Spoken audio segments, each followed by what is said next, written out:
Hello, so today I am going to be analyzing The Office. I chose the first episode of The Office too because I love that show. It's my favorite show ever, and I thought it would be the best for me to base this off of.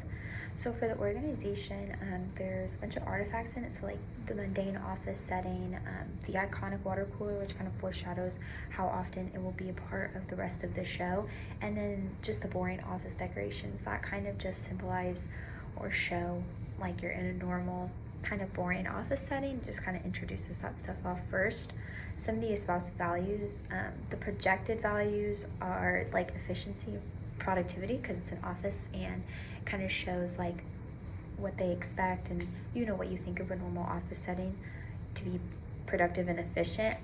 But that clashes when you meet Michael Scott's character, because you can instantly tell that he's not very efficient, he's not very productive, and that's where those clashes come along.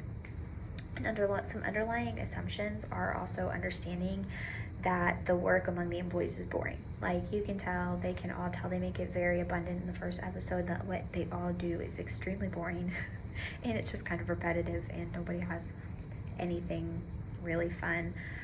There's also the shared acceptance among all of the employees that Michael Scott is not a good leader, and there is dysfunctional leadership within an office setting where there needs to be functional and dominant leadership. Some shared beliefs and values and symbols.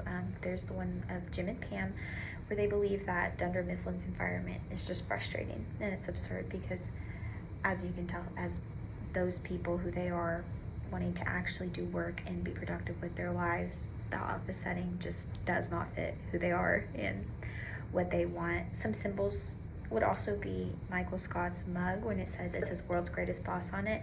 And if you watch the show and just even the first episode, you can see that that is a symbol in itself of just kind of saying that he's not a good boss at all, because you watch the first episode, you see his mug and you're just like, oh, this guy's not a good boss at all.